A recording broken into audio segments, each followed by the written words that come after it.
자, 안녕하세요. 반갑습니다. 주정그 이정렬입니다. 자, 6월 30일입니다. 대한전선 오늘도 브리핑을 드리도록 할 텐데, 브리핑 드리기 전에 지금 폭우가 상당히 좀 많이 내립니다. 주말 동안 폭우에 대한 피해가 없으시길 바라고, 내일은 제가 영상을 업로드를 개인적인 일정이 있어가지고 영상 업로드를 좀 못 드리게 됐습니다.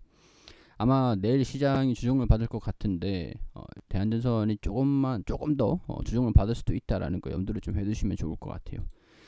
자, 일단 오늘 마이너스 3% 정도 기록을 하면서 조정을 받았습니다. 물론 이제 다른 요인들 때문에 떨어진 거라기보다는 시장 때문에 떨어졌다라고 볼 수가 있겠죠.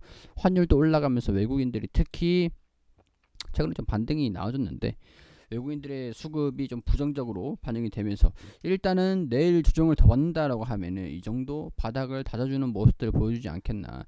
1900원, 2000원을 돌파를 시도가 나와줄 수 있지 않을까 기대를 좀 했는데, 여기에서 일단 저항을 좀 받았습니다. 여기 돌파를 하는지 보자라고 말씀드렸었죠. 저항을 받았고, 시장이 또 내일 안 좋은 모습들 보여주면 추가적으로 1800원대에서 지지를 받고 바닥을 좀 다져주는 모습들 보여줄 가능성이 있습니다. 그 뒤에 돌파하는 모습들 보여줄 수 있으니까 이런 것들도 염두를 해서 좀 포인트로, 기술적인 부분들로 포인트로 지켜보자고요.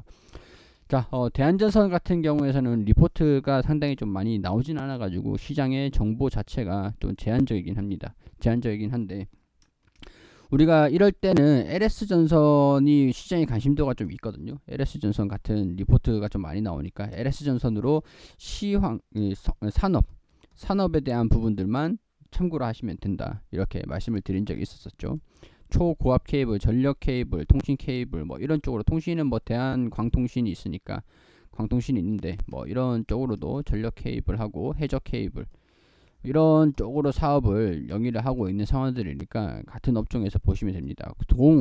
구리, 전선 원자재죠. 원자재에 대한 동향들을 먼저 좀 볼게요. 구리가 좀 최근에는 많이 떨어졌습니다. 최근에 많이 떨어졌어요. 이게 영향을 받았던 게 중국의 봉쇄거든요. 경기를 코퍼라고 하죠. 닥터코퍼. 경기에 대한 지표를 판단할 수 있는 구리 가격,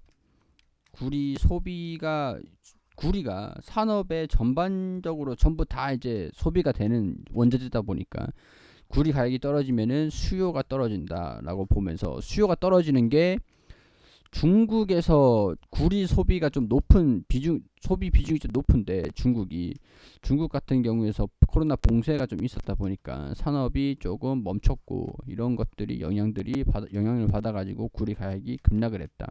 이게 급락한 게 3월 이후 4월달, 5월달, 6월달이란 말이에요. 급락을 하고 있는 게 4월, 5월, 6월달쯤인데, 이 구리 가격 급락이 2분기입니다. 2분기에 대한 실적이 좀 에스컬레이터 조항이 좀 있는 상황들인데, 어제는 수익성 방어에 총력을 기울이고 있다, 이렇게 얘기가 나올 정도로 이게 좀 중요하게 반영이 될 것으로 보입니다. 근데 또 이게 사실 구리 가격이 좀 급락을 했다라고 해도 2020년도보다는 높은 수치긴 해요.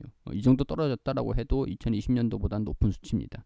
그렇기 때문에 수익성을 좀 본다라고 해도 완전히 에스컬레이터 조항을 적용을 시킨다라고 하더라도 크게 영향이 심하고 그런 건 아니에요. 2020년도 여기 보면 2020년도부터 구리 가격들이 상승을 하면서 영업이익을 회복하는 모습들 보여주긴 했습니다. 그러나 여전히 2020년도 1분기, 2분기, 3분기, 4분기 이렇게 되면서 2021년도 왔겠죠. 2021년도도 계속 올라갔고 2020년도 영업이익이 증가됐는데, 여전히 이 2021년도는 여기서부터 여기까지 올라가긴 했었어요. 근데 영업이익은 오히려 줄어들었습니다. 이게 절대적이지만은 않다. 단기 순이익은 회복을 했지만 이 기업에 대한 경영 방식에 따른 주가 움직임들 영향을 좀 받겠죠. 매출액이 증가됐는데 단기 순이익은 물론 증가됐지만 매출액 증가 대비 영업이익은 살짝 떨어졌던 게 약간 여러 가지 요인들이 좀 있었죠. 어찌됐든 간에 수익성에 영향은 있겠지만 발표하는 것들을 봐야 된다. 이제 2분기 실적을 발표를 하는 게 얼마 남진 않았습니다. 한 다음 달 1, 2, 3, 4, 5, 6, 7, 8. 8월 중순쯤 될 것 같은데 8월 중순쯤에 실적 발표를 하는 것들 우리가 좀 살펴볼 필요가 있겠죠. 구리 가격이 조정을 받고 있다라는 것들은 경기 우려가 반영이 되지 않는 이상은 영향은 그렇게 크진 않을 것 같다라고 보고 있는 상황들입니다.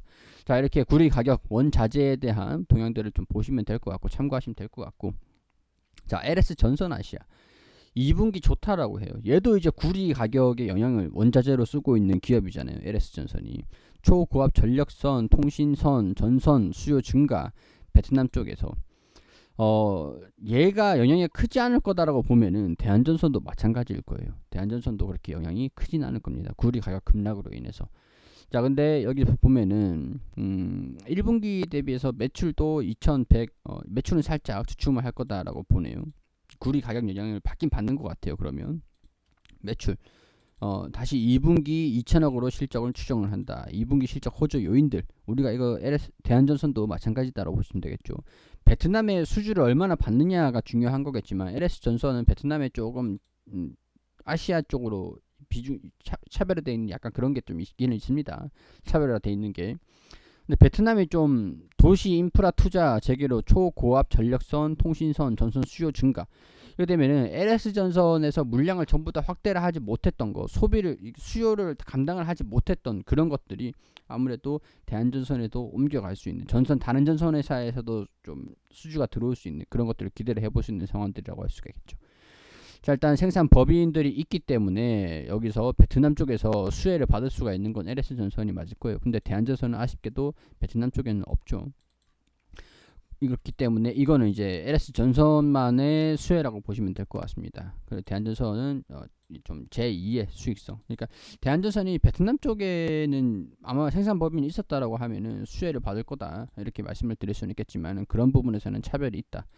자, 고부가 중심 믹스 개선, 영업이익률 4.2%, 외형과 수익성이 동시에 호조를 보여줄 것이다. 일단 전선산업 자체가 괜찮은 상황들이다. 그렇게 보시면 될 것 같고, 이걸 좀 집중을 해야겠죠. 구리 가격 상승 효과도 존재하겠지만 구리가 이전보다는 2020년도보다는 구리가 높은 수준이긴 합니다. 떨어졌다라고 해도 베트남에서 고부가 전선 중심의 매출이 확대, 수출 증가 효과도 높은 것으로 판단한다. 베트남 경제 성장 도시화 그리고 초고압선 중심으로 전선 매출 증가, 실적 효조가 2023년도에도 지속할 것으로 보인다. 그리고 이거 미국향 통신 케이블 미국 대한전선이 베트남의 수혜를 완전히 안 받을 거라고 보는 그거를 확정을 지을 필요가 없는 게 지금 당진 공장이 있는데 미국에 생산법인은 없어요. 미국에 생산법인은 없는데 수출을 하고 있단 말이에요. 미국에 수주 받은 것들을 수출을 하고 있습니다. 그러니까 베트남 쪽에서도 대한전선으로 수주가 들어올 수 있다라고 간접적인 수혜를 받을 수 있다라고 보시는 게 좋을 것 같고, 특히 이거 미국향 통신 케이블 수출 확대를 추진한다. 2022년, 2023년 초고압 전력선, 광 케이블, 이건 대한광통신이죠. UTP 등 고부가 중심의 전선 수요가 높을 전망이다. 이런 것들 때문에 수혜가 예상이 된다라고 하는데 미국 쪽에 수출을 하고 있는 게 대한전선도 일가견이 있습니다. 이런 쪽으로 미국 인프라 투자, 통신 케이블 수출 증가 이런 것들도 대한전선에 일단 수익성을 들어올 수 있다. 라고 하는 것들이 긍정적인 요인들이다 라고 할 수 있을 것 같아요. 이거를 우리가 확인할 수 있는 것들은 보고서라고 말씀을 드렸었죠. 계속 말씀을 드렸던 게, 자, 아직까지 뭐 기업 지배 구조 보고서 공시는 나오긴 했는데 분기 보고서, 반기 보고서는 아직까지 나오진 않은 상태입니다. 2분기가 좀 지나서 보고서가 나올 것 같은데, 이 보고서를 보면은 우리가 이제 장기적으로 좀 대응 관점을 잡자 계속 꾸준하게 말씀을 드렸었잖아요. 이게 적어도 이 수주가 좀 끊기는 그 시점까지가 아닐까 그런 생각들이 들어요. 수주 잔고 납품액이 줄었는데 일단 오히려 수익이 더 잘 나왔어요. 납품액이 줄었음에도 불구하고 수익이 잘 나왔습니다. 수익성이 좋다라는 얘기인데 수주 잔고가 유지를 하고 있습니다. 계속 1조 이상으로 계속 꾸준하게 유지를 하고 있는 상황들이에요. 자, 이거를 또 말씀을 드리면 못 보신 분들도 있을 수 있으니까 한 번 더 설명을 드릴게요. 자, 이전에 매출 수주 상황 보면은 3월 22일에 나왔던 겁니다. 3월 22일. 자, 여기 내용들 보면은 이전에는 2조를 납품을 했고 납품액 3조 수주를 받아가지고 2조를 납품하고 수주 잔고가 1조가 남았어요.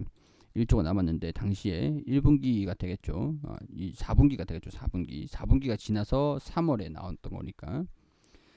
자, 이 보면은 직전이니까 4분기 매출액이 증가됐습니다. 증가됐고 영업이익이 200억이 나왔습니다. 별도로 봤을 때 200억, 52억 원 여기서 이렇게 나왔는데 수주가 2조 납품이 되면서 200억 영업이익이 나왔던 거예요. 매출도 물론 증가가 됐겠죠. 매출도.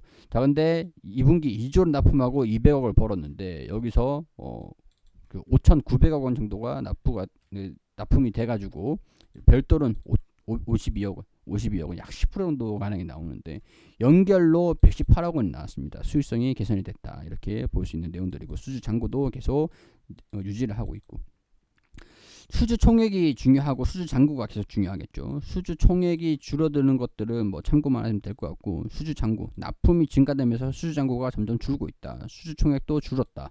라고 보고서가 나오는 순간 이제 매도 물량들이 나올 수가 있습니다. 그러니까 이번 보고서를 확인하면서 수주를 계속 꾸준히 증가되고 있는지 경기가 좀 우려가 있는 상태인데 그래도 수주가 꾸준히 들어와주고 있다라고 하면은 실적 증가세는 이어간다라고 볼 수 있는 상황들이잖아요. 그러니까 이런 것들도 우리가 지금 이거를 판단을 하기에는 정보가 많이 부족해요. 솔직한 말로 정보가 많이 부족하기 때문에 이 정보들이 나오는 것들 얘네들이 얘기를 해주는 보고서를 보면서 확인할 수 있다는 겁니다.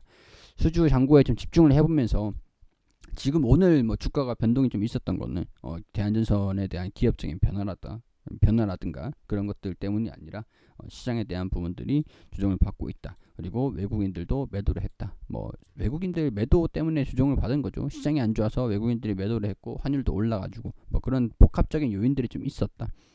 자, 그렇기 때문에 시장이 좀 안 좋고 금요일에 하락장이 좀 이어진다라고 하면 여기 이 부분에서 반등이 좀 나오는지 지지구간들 바닥을 다지는 게 중요해요. 여기 이 부분에서 1800원 부분에서 반등이 나오는지 이런 것들도 같이 포인트로 지켜보자. 이렇게 정리를 해드릴 수 있을 것 같습니다. 자, 도움이 되셨으면 좋겠고 도움이 되셨다면 구독과 좋아요 한 번씩 부탁드릴 수 있도록 할게요.